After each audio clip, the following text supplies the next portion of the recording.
I'm eager to sign a bill that no other governor in U.S. history has ever signed, a bill that will put the maps in front of the voters.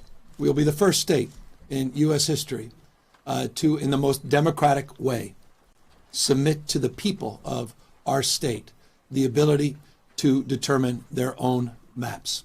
That simply has not been done.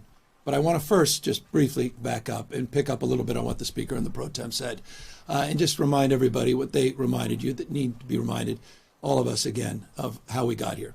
We got here because the President of the United States is struggling. We got here because the President of the United States is one of the most unpopular presidents in U.S. history. We got here because he recognizes that he will lose the election. Congress will go back into the hands of the Democratic Party next November. We got here because of his failed policies. Those are being exposed hour by hour. Donald Trump's latest power grab is shaking democracy to its core. A sitting president claiming he's entitled to 5 seats in Congress, that's not democracy, that's authoritarianism. But in California, Governor Gavin Newsom just made history with a bill no other governor has dared to sign. Let's break down why this matters. Reinforced today by Walmart announcing they'll be raising prices because of the tax increases, because of the tariffs. Reminded every day by a slowing economy, growing mistrust, distrust all across this nation. Across the board, he is failing. He recognized that, and that's why he made a phone call to Greg Abbott, asking for 5 seats. Can't win by playing by traditional sets of rules. He plays by no rules. I remind you all the time, it's not the rule of law, it's the rule of dawn. And we're standing up to that. We're responding to that. They fired the first shot, Texas. We wouldn't be here had Texas not done what they just did. Donald Trump didn't do what he just did. He went so far as to follow up and say that he didn't just want those 5 seats. He said he's, quote unquote, entitled to those 5 seats. Just pause and reflect on that. Think about that. For the first time ever, voters, not politicians, will decide their own district maps. That's a direct response to Trump's desperate attempt to rig the system. Donald Trump never sent the military, active duty military, in his first term or now even his second term, anywhere overseas. He sent them to a United States city. They remain federalized National Guard, interestingly, through Election Day.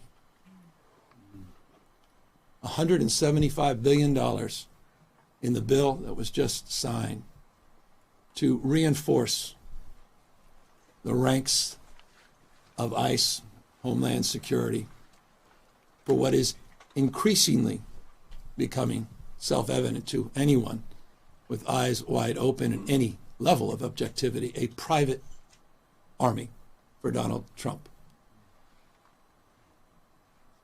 owing an oath only to him, not the Constitution of the United States. Entitled? That word should send chills down every American's spine. Republican, Democrat, Independent, it doesn't matter. No president should ever think they're entitled to anything in our elections. That's not democracy.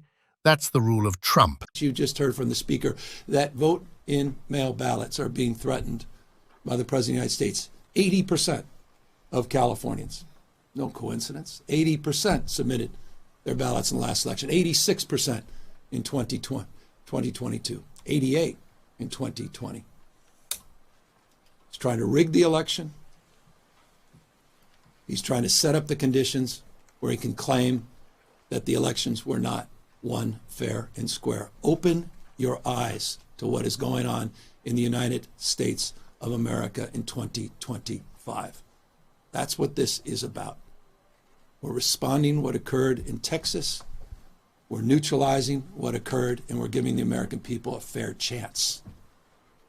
Because when all things are equal, and we're all playing by the same set of rules, there's no question that the Republican Party will be the minority party in the House of Representatives next year.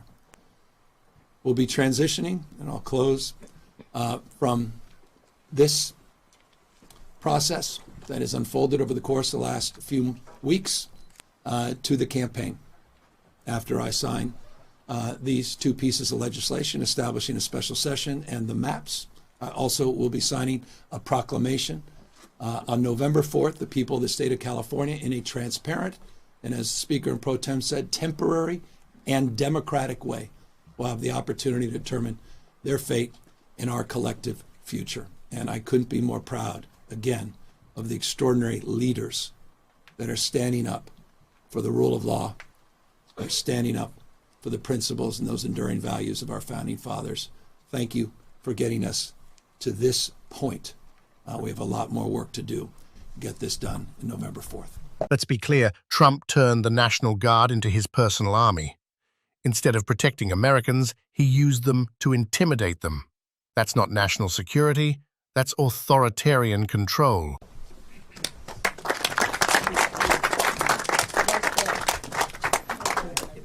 Down in front. Phones down. Phones down. Cameras down.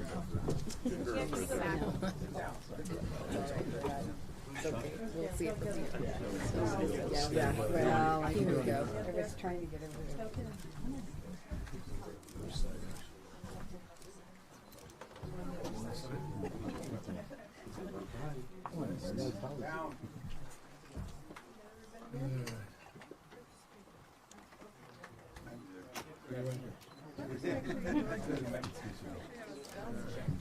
We'll maybe do a quick photo.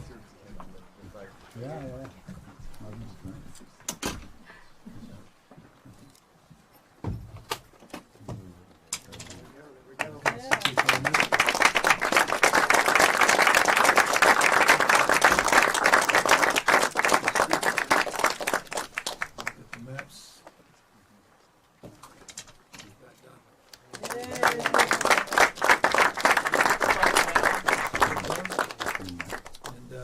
We'll establish the formality with the special election proclamation, which will establish November 4th, this formal special.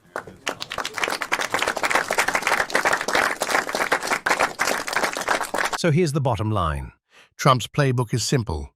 Suppress votes, bend the rules, and claim victory no matter the outcome. But California just stood up and said, not here, not now, not ever. November 4th will be a test, not just for California, but for the future of American democracy.